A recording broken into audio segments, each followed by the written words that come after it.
वनवास के वर्ष, ऋषियों की सीख और कठिन परीक्षाएं, भाग 3, निर्वासन और तीर्थयात्रा। नमस्कार मित्रों, स्वागत है आपका हमारे खास पॉडकास्ट में, जहां हम महाभारत की अमर कथाओं को बच्चों और बड़ों के लिए आसान और मनमोहक अंदाज में सुनाते हैं। आज हम बात करेंगे उस समय की जब पांडव और द्रौपदी अपने 13 वर्षों के वनवास के बीच जंगलों में कठिनाइयों का सामना करते हुए ज्ञान और साहस की नई ऊंचाइयों तक पहुंचते हैं। तो चलिए इस बस से पहले उन मुख्य पात्रों से परिचय कर लेते हैं जिनकी कहानी हम आज बताएंगे।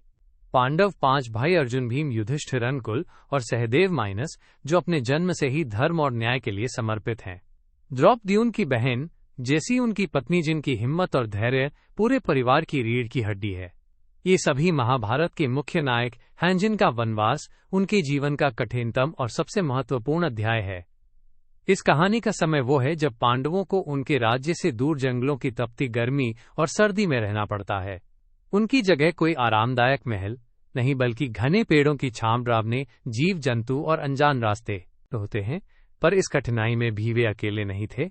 उनके साथ थे कुछ महान ऋषि, जैसे मर्कट ऋषि मार्कंडेय और लोमश ऋषि, जो उन्हें न केवल आश्रय देते बल्कि जीवन की गहरी सीख भी सिखाते।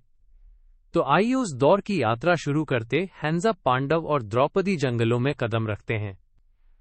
जैसे ही वे जंगल में घुसे, सबसे पहले उन्हें अनुभव हुआ, यहाँ जीवन आसान नहीं है। दिन रात एक समान नहीं, कभी तेज धूप तो कभी बारिश का शोर।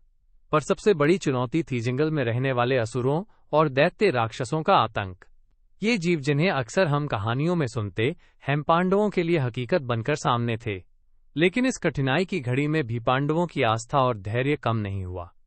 युधिष्ठिर, जो धर्म के प्रति सबसे अधिक समर्पित थे, हमेशा कहा करते थे, संकट में भी यदि हम अपना विश्वास न छोड़ें तो हर कठिनाई अपने आप छूट जाती है।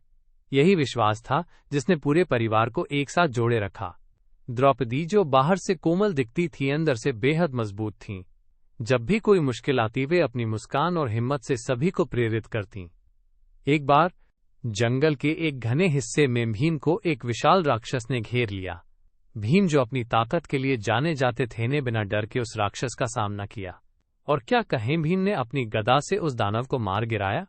ये घटना न केवल उनकी वीरता का प्रमाण थी, बल्कि ये भी दिखाती थी कि कठिनाइयों से डरना नहीं चाहिए, उनका सामना करना चाहिए। इसी बीच ऋषि मार्कंडेय और लोमश भी पांडवों के पास आए। ये ऋषि न केवल जंगल के ज्ञानी थे, बल्कि जीवन के गूढ़ रहस्यों को भी समझाते थे।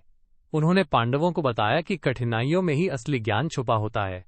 जंगल की तपिश, राक्षसों के हमले, सब तो जीवन की परीक्षाएं हैं।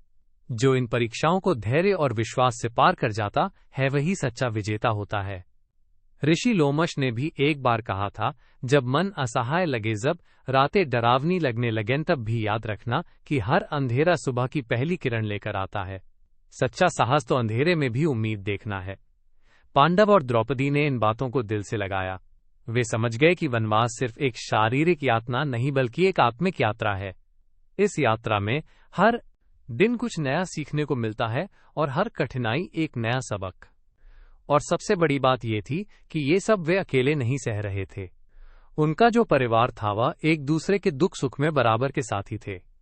जब भी कोई अकेला कमजोर पड़ता, बाकी सभी उसकी मदद करते। यही साझा बोझ उनका सबसे बड़ा सहारा था।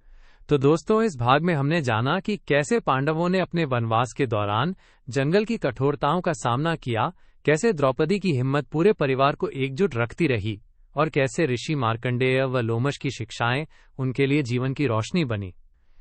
हमेशा याद रखें, जीवन में चाहे कितनी भी मुश्किलें आए, विश्वास और धैर्य से हर परिस्थिति को पार किया जा सकता है। और जब हम अपने परिवार और दोस्तों के साथ हों तो कोई भी कठिनाई भारी नहीं लगती। अगले भाग में हम सुनेंगे कि पांडवों की तीर्थयात्रा कैसे आगे बढ़ी और उन्होंने और किन किन अद्भुत अनुभवों से गुजरते हुए अपने वनवास के वर्षों को पूरा किया। तब तक के लिए खुद पर और अपने साथियों पर भरोसा रखें और याद रखें, हर अंधेरी रात के बाद एक सुनहरी सुबह होती है।